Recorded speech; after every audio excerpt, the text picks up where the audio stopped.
What's going on YouTube? My name is Mr. Crippled and today I'm going to be talking about the new gods and some of the new items that are going to be added tomorrow for Smite 2. Now before we get into the video, don't forget to like, comment, and subscribe, and if you'd like to keep up with any future content, I will be leaving a link to my Discord in the description below. Now, if you didn't know, the three gods who are supposed to be coming out tomorrow are Aphrodite, Pele, and Medusa. And with them, they're bringing a bunch of nerfs, they're bringing a bunch of fixes, they're bringing a bunch of new features that seem pretty good. I honestly think that Aphrodite is probably the biggest winner out of this patch, especially with the items that they're adding. Um, if anything, I think that probably the weakest person being added is probably Pele. She didn't really see a lot of changes, but we're gonna go ahead and go over that now.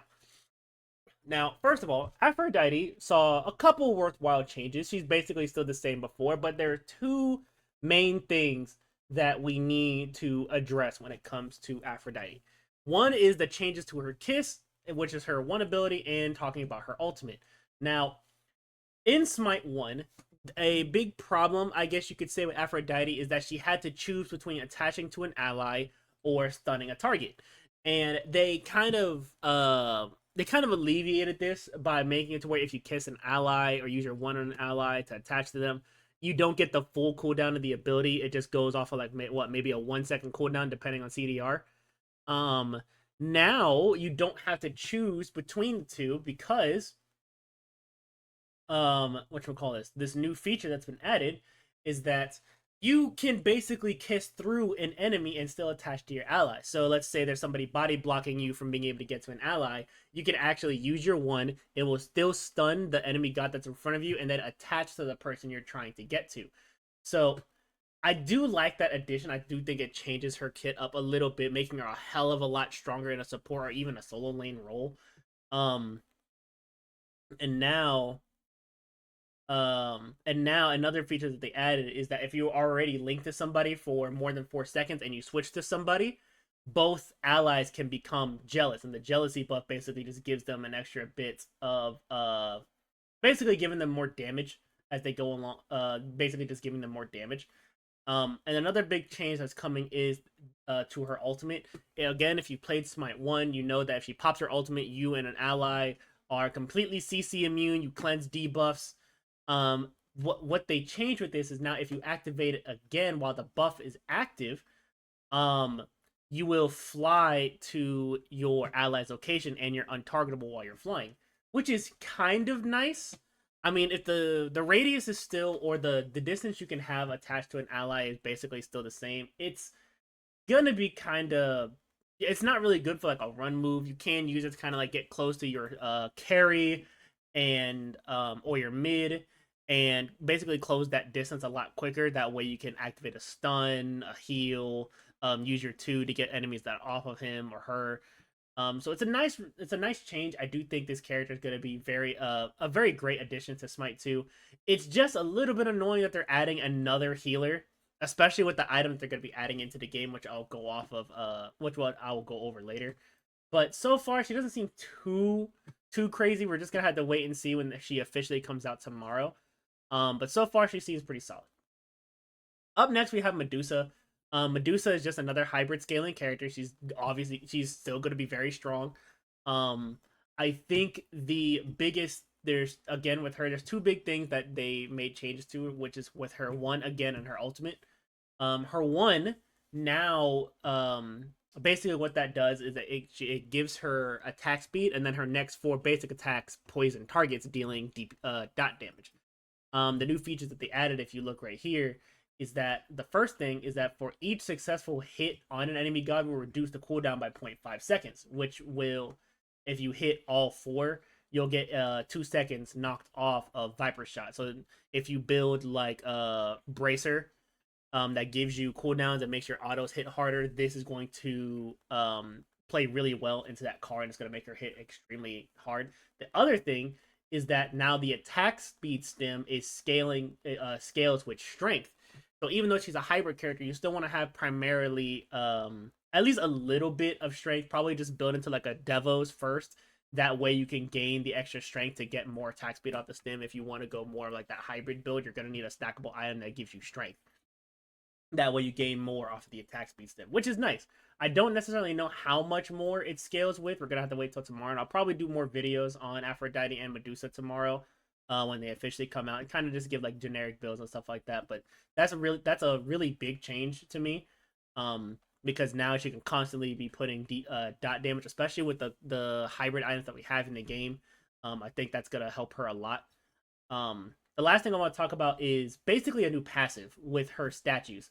Now, if you don't know, in Smite 1, whenever she ulted somebody, if it killed, they became statues.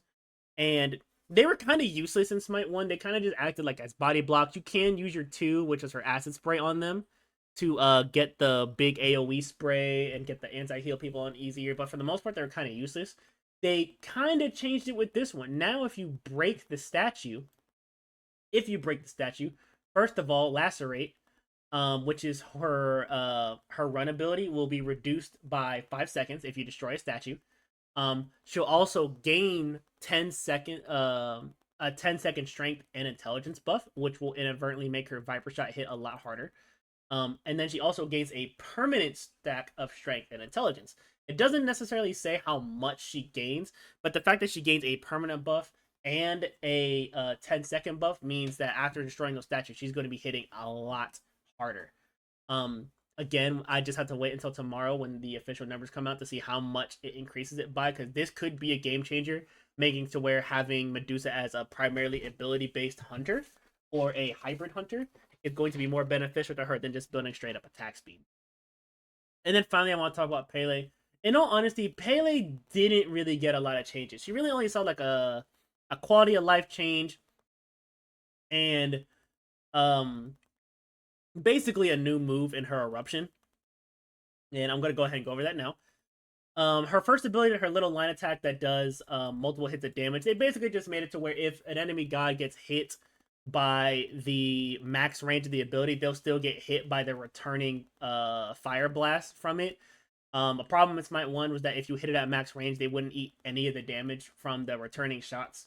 So it's a nice little change, but in the grand scheme of things, it really doesn't do much because, yeah, if you get hit by the max range of the ability, you can still get hit by them, but that doesn't stop them from being able to move out the way. So it's still nice, and it still helps pump out a little bit more damage, but for the most part, it's basically the same. Eruption now has a new feature, which is her knockup. It's from Smite 1. If you're in the amplified state, which is your magma rush ability, which is your 3, now she gets a little dash that will that she'll use before doing the knockup. So if you activate your 3 and then pop your 2, you can dash straight to them before the knockup happens, which is nice for her. Admittedly, this is a really nice change, making it to where she doesn't have to rely on Blink or her ultimate to get in close. She can just pop her 3 and then pop her 2 to close that distance if she needs to. Again, very nice change. And it does give her kind of like a pseudo run move, because what her 3 does is basically give her movement speed. So she can pop this ability, dash in, or she can pop this ability, dash away, and then boost it again by activating it and get a massive movement speed boost. Make it to where it's a little bit harder to lock her down.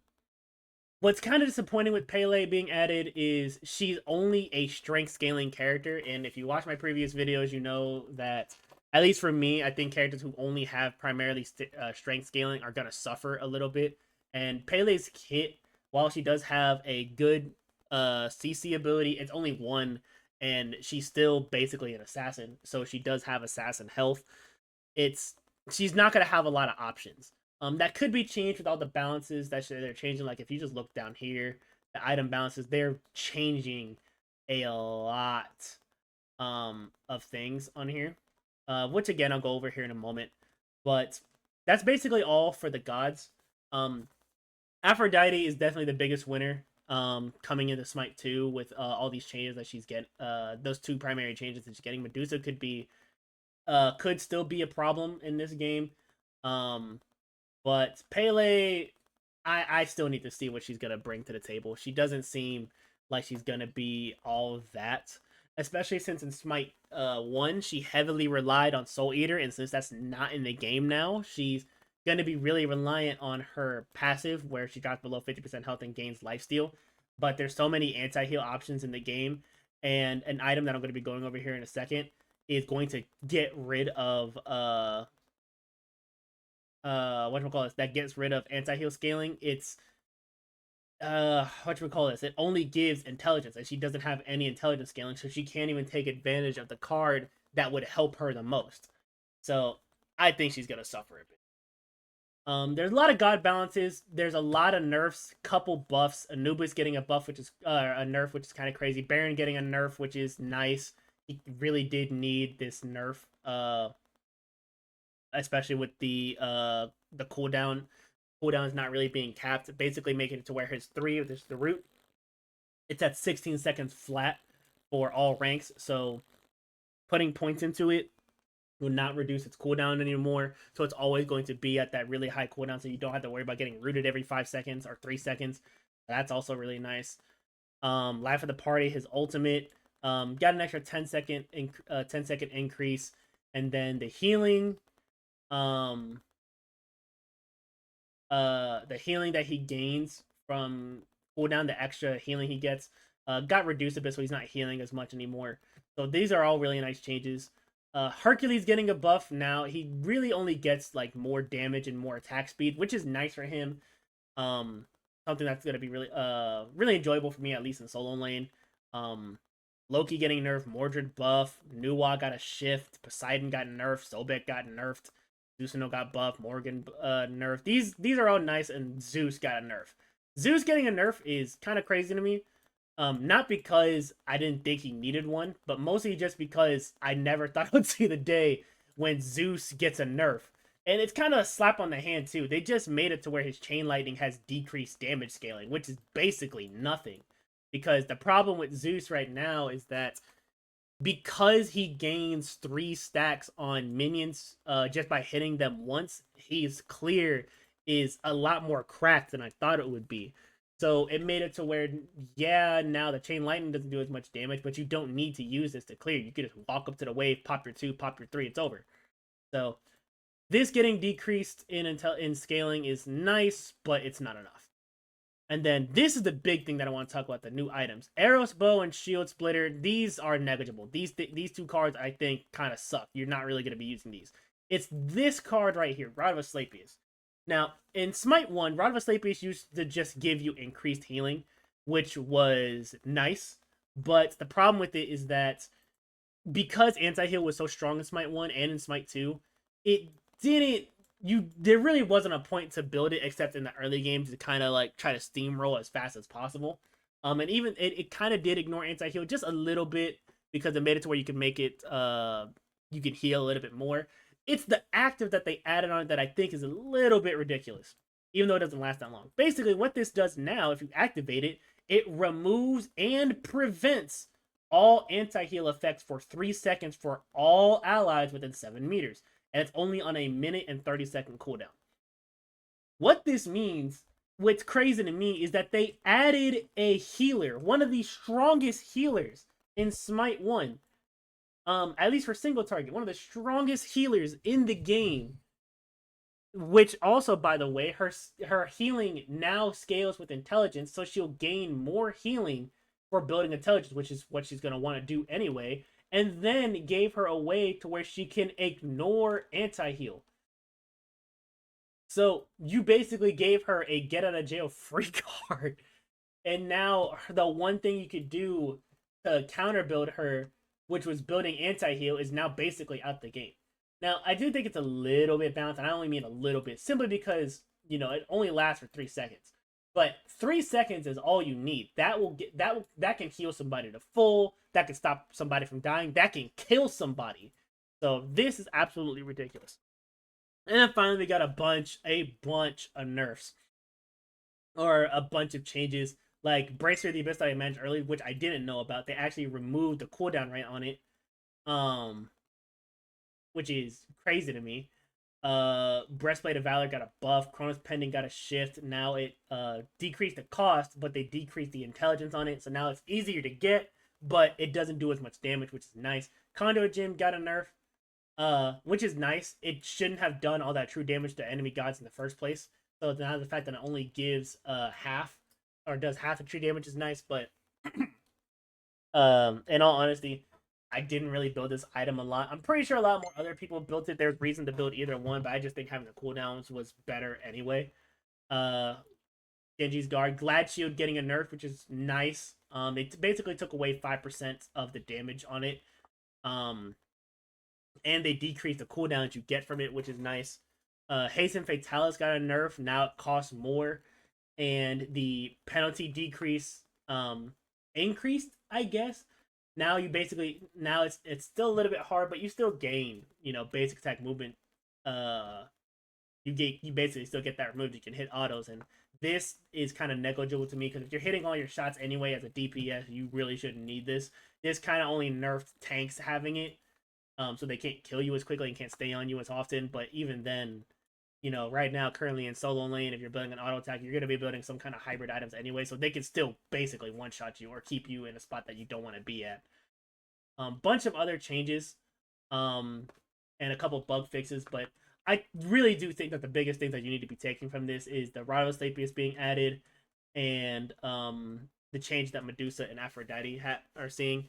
That's basically all I have for the video. I'm really excited for all these guys to be added. Can't wait to try Aphrodite and solo and piss some people off. Let me know what you guys think of the recent balance changes. Thank y'all for watching the video, and I'll catch y'all later.